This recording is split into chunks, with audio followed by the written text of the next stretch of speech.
बिस्मिल्लाहिर्रहमानिर्रहीम। अस्सलाम वालेकुम स्टूडेंट्स, आज हम अपनी 10th क्लास की बायोलॉजी शुरू करेंगे। ठीक है, chapter number 1 according to 10th class, वैसे चैप्टर नंबर 10। अच्छा, यहाँ पर हमारा जो चैप्टर है, इस चैप्टर का नाम क्या आपका गैसियस एक्सचेंज, गैसों का तबादला। ठीक है, गैसों का तबादला के हम जानदार, ठीक है, जितनी भी किस्म के जानदार होते हैं, इनमें प्लांट्स भी हैं, एनिमल्स भी हैं, माइक्रो ऑर्गेनिजम्स भी हैं।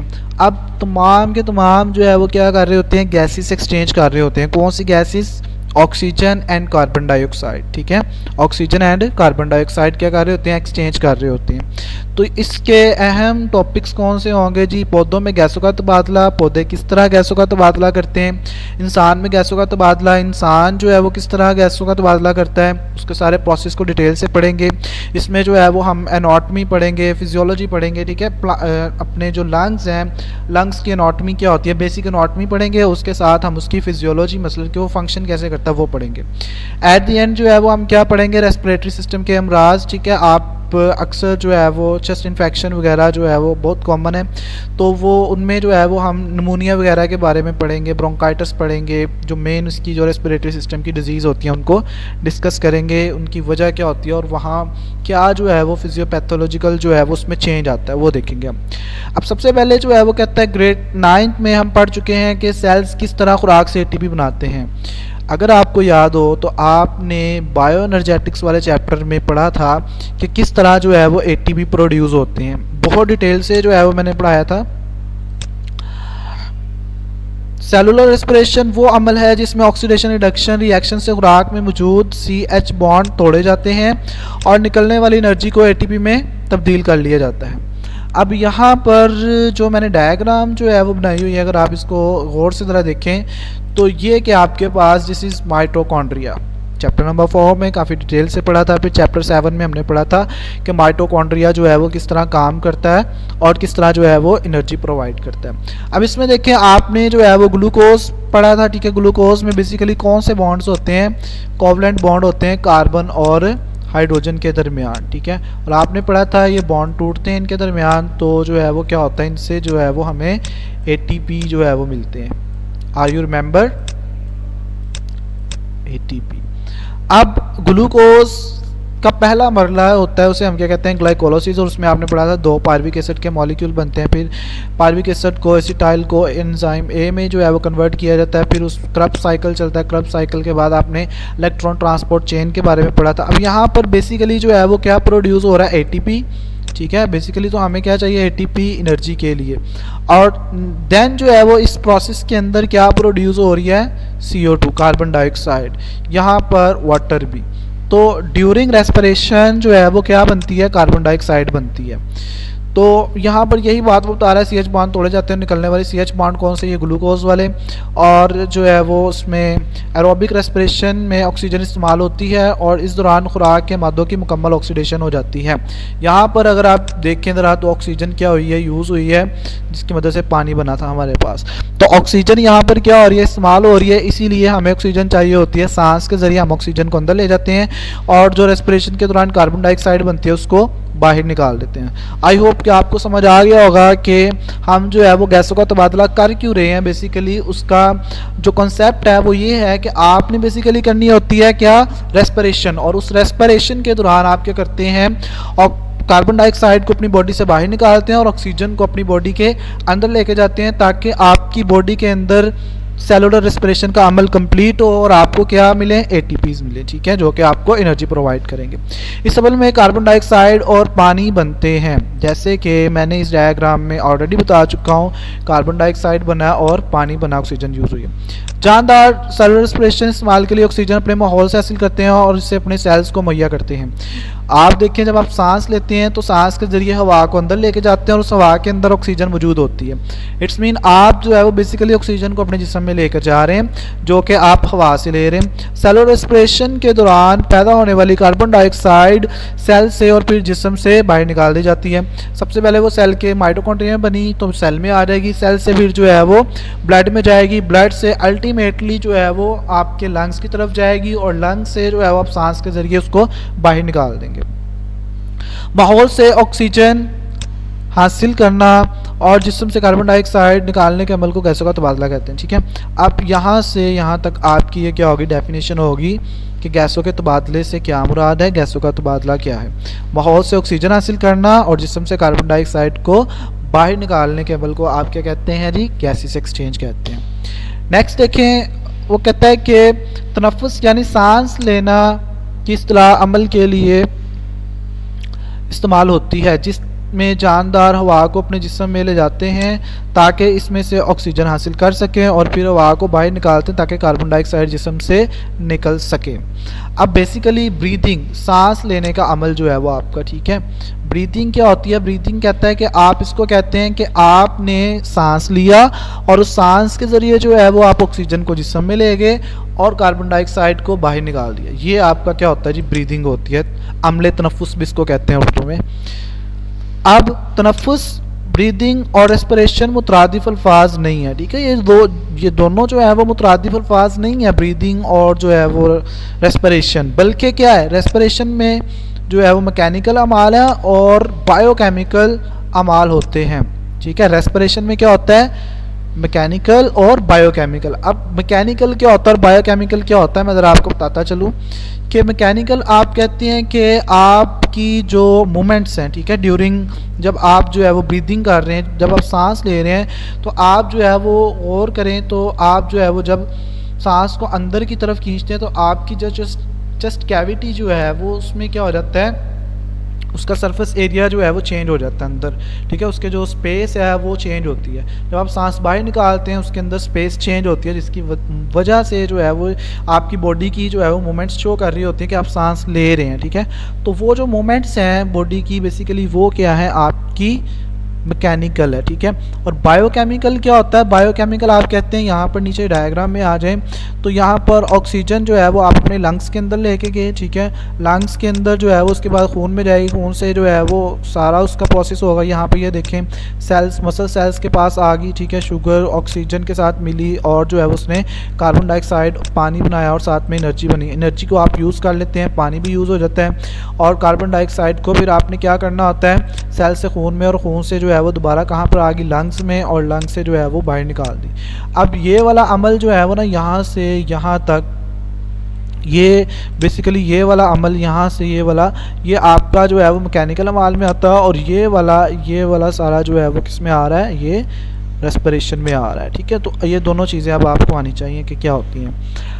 सिर्फ ऐसे मैकेनिकल यानी फिजिकल अमाल शामिल है जिनसे गैसों का तबादला होता है। इस बाब में हम पौधों और इंसानों के गैसों में तबादले, ठीक है, इसमें इस चैप्टर में जो है वो हम ये डिस्कस करेंगे कि पौधे जो है वो किस तरह गैसों का तबादला करते हैं, उनमें भी गैसों का तबादला होता है, क्या उनमें जो है वो इस तरह की चीज़ें पाई जाती हैं जो हमारे अंदर पाई जाती हैं, जैसे लंग्स हैं, ट्रैकिया है, ब्रोंकाई, ब्रोंक्यूल, सारी डिटेल्स हम पढ़ेंगे।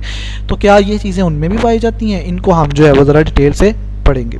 लेट्स स्टार्ट, पौधों में जो है वो गैसें किस तरह एक्सचेंज होती हैं। ठीक है, पौधों में गैसों का तबादला कहता है माहौल से गैसों के तबादले के लिए पौधों में मखसूस ऑर्गन्स या सिस्टम मौजूद नहीं होते। लो जी, एक बात तो वाज़िया होगी कि इनके अंदर ना तो कोई लंग्स मौजूद है, ना इनके अंदर ट्रैकिया मौजूद है, ना जो है वो नेजल कैविटी, कुछ भी नहीं है। ठीक है, वो ऑर्गन्स नहीं है जो हमारे पास मौजूद है, एक बात तो साफ होगी। नेक्स्ट, पौधे का हर सेल माहौल से गैसों का तबादला अपने तौर पर करता है, यानी कि अब जितने भी उसके सेल होंगे, हमारा क्या सिस्टम है कि हमारा हर सेल जो है वो नहीं कर रहा है गैसेस एक्सचेंज, बेसिकली हमारा जो लंग्स है वो हमारा कर रहा है। ठीक है, अब फॉर एग्जांपल ऑक्सीजन हमारे लंग्स में पहुंची, लंग्स में पहुंचने के बाद जो है वो हमारे अब किडनी के जो सेल्स हैं वो डायरेक्ट तो नहीं ना कर रहे, वो हमारे लंग्स से जो ऑक्सीजन जाएगी वो उसके साथ गैसेस एक्सचेंज करेंगे, डायरेक्ट कभी नहीं करेंगे। लेकिन ये प्लांट्स जो होते हैं ये डायरेक्ट जो है वो गैसेस एक्सचेंज कर रहे होते हैं इनके सेल्स। पत्तों और छोटी उम्र के तनों में एपिडर्मिस में स्टोमेटा मौजूद होते हैं। यहाँ पर अगर आप इस डायग्राम में आए तो यहाँ पर ये लुक एट शेयर, यहाँ पर ये स्टोमेटा नज़र आ गया होगा आपको। ठीक है, ये स्टोमेटा जो है वो इसकी एपिडर्मिस में मौजूद होते हैं, जिसकी मदद से जो है वो क्या होता है, कार्बन डाइऑक्साइड अंदर जाती है और ऑक्सीजन क्या होती है, बाहर आ जाती है। ठीक हो गया। इन सुराखों के जरिए माहौल के साथ गैसों का तबादला होता है। पत्तों के अंदरूनी सेल्स मीजोफिल और तनों के सेल्स के मबैन जगह होती हैं, यानी एयर स्पेसिस होती हैं जो गैसों के तबादले के लिए मदद फराहम करती हैं। यहाँ पर अगर दोबारा डायग्राम में आए तो यहाँ पर ये देखें, ये अंदर क्या है, सारी स्पेस है।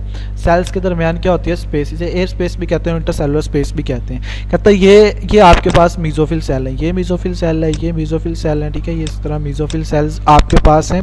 तो ये मीज़ोफिल सेल्स जो होते हैं इनके दरमियान कुछ स्पेसिस भी होती हैं, उन एयर स्पेसिस की मदद, कहता है एयर स्पेसिस जो होती हैं वो मदद करती हैं गैसेस एक्सचेंज में। पत्तों के सेल्स को दो मुख्तलिफ हालात का सामना होता है। अब पत्ते के जो सेल्स हैं वो दो तरह की कंडीशंस में जो है वो रह रहे होते हैं। कब, एक तो जो है वो दिन का वक्त होता है और एक रात का वक्त होता है। अब देखते हैं इनके साथ क्या होता है। दिन के औकात में जब पत्ते के मीज़ोफिल सेल्स फोटोसिंथेसिस और रेस्पिरेशन साथ साथ कर रहे होते हैं तो फोटोसिंथेसिस में पैदा होने वाली ऑक्सीजन सेलुलर रेस्पिरेशन में इस्तेमाल हो रही होती है। अब दिन के वक्त क्या होता है, ठीक है, दिन के वक्त अगर आप एग्जांपल लेते हैं एक जो है वो प्लांट की, और ये जो है वो उसका क्या है, लीफ थोड़ा टेढ़ा मेढ़ा बनेगा चूँकि इससे जो है वो थोड़ा बनाना थोड़ा डिफ़िकल्ट होता है। फॉर एग्जांपल ये क्या है, एक लीफ है, ठीक है। अब ये लीफ आपको पता है ये जो है वो दो तरह के हालात में जो है वो रह रहा होता है। एक कब होता है, दिन के वक्त, और एक कब होता है, रात के वक्त, ठीक है। अब दिन के वक्त क्या होता है, दिन के वक्त जो है वो फॉर एग्जांपल सूरज है, तो सूरज जो है वो क्या करेगा, लाइट को प्रोड्यूस करेगा, ठीक है। वो सनलाइट इसके ऊपर पड़ेगी आकर, और जैसे वो सनलाइट पड़ेगी तो इसमें जो है वो एक अमल स्टार्ट होगा, उस अमल का नाम क्या होगा, फोटोसिंथेसिस, ठीक हो गया। अब ये फोटोसिंथेसिस जब करेगा तो इसमें अल्टीमेटली जो है वो ऑक्सीजन यूज़ होगी, ऑक्सीजन क्या होगी इसमें यूज़ होगी, और कार्बन डाइऑक्साइड यूज़ होगी, और ऑक्सीजन जो है वो इसकी बॉडी से बाहर आ जाएगी, ठीक है। दिन के वक्त क्या होगा, फोटोसिंथेसिस होगी, और फोटोसिंथेसिस में क्या यूज़ होगी, कार्बन डाइऑक्साइड यूज़ होगी, ठीक है, CO2 यूज़ होगी, और ऑक्सीजन को ये क्या करेगा, बाहर निकाल देगा। रात के वक्त क्या होगा, रात में इसके अंदर उल्ट प्रोसेस हो जाएगा, ठीक है। रात को क्या होगा कि कार्बन डाइऑक्साइड खारिज होना शुरू हो जाएगी। क्यों, क्योंकि प्लांट भी जो है वो लिविंग ऑर्गेनिज्म है और इसके अंदर भी रेस्पिरेशन का अमल हो रहा होता है। तो रेस्पिरेशन में क्या बनती है वो हमने पीछे पढ़ लिया है कि रेस्पिरेशन के दौरान कार्बन डाइऑक्साइड बनती है, यहाँ पर भी पढ़ लेते हैं। कहता है इस तरह सेलुलर रेस्पिरेशन में पैदा होने वाली कार्बन डाइऑक्साइड फोटोसिंथेसिस में इस्तेमाल हो जाती है। अब दिन के वक्त देखें फोटोसिंथेसिस के जो इसके अंदर रेस्पिरेशन का अमल हो रहा है वहाँ पर जो कार्बन डाइऑक्साइड बन रही है वो तो इस्तेमाल हो ही रही है और बाहर से भी वो ले रहा है चूँकि ज़्यादा मिकदार में चाहिए होती है। लेकिन रात के वक्त ये सिलसिला उल्ट हो जाता है, चूँकि फोटोसिंथेसिस तो अब हो नहीं रही, कार्बन डाइऑक्साइड ने इसके बॉडी में इस्तेमाल तो होना नहीं है, तो प्लांट फिर क्या करते हैं वो कार्बन डाइऑक्साइड को बाहर निकालना शुरू कर देते हैं। ताहम रात के वक्त जब फोटोसिंथेसिस का अमल नहीं हो रहा होता, पत्तों के सेल्स स्टोमेटा के जरिए माहौल से ऑक्सीजन ले रहे होते हैं और कार्बन डाइऑक्साइड बाहर निकाल रहे होते हैं। इसीलिए तो अक्सर जो है वो जो अनएजुकेटेड पीपल है वो कहते हैं कि दरख्त के नीचे, ट्रीज़ के नीचे जो है वो रात को नहीं सोना चाहिए जी, इसमें जो है वो कुछ जिन्नात वगैरह इस तरह की कुछ चीज़ें होती हैं जो कि बंदे को मार देती हैं। बेसिकली ऐसा नहीं है, प्लांट रात के वक्त क्या कर रहे होते हैं, कार्बन डाइऑक्साइड को रिलीज़ कर रहे होते हैं, ठीक है। और इंसान को क्या चाहिए होती है, ऑक्सीजन। चूँकि इंसान को ऑक्सीजन मिल नहीं पाती तो इसलिए अल्टीमेटली उसको जो है वो क्या हो जाता है, उसकी डेथ हो जाती है। तो ये भी एक वजह है। नेक्स्ट देखें, वो कहता है लकड़ी रखने वाले तनों और बालिग जड़ों के तमाम सेल छाल से ढके होती हैं। अब ये देखें आपके पास ये एक दरख्त की छाल है, ठीक है, और इसमें आपको ये छोटे छोटे ये नज़र आ रहे हैं, दीज आर, इन्हें कहते हैं हम लेंटी सेल्स, ठीक है। ये क्या लिखा हुआ है जी, लेंटी सेल्स।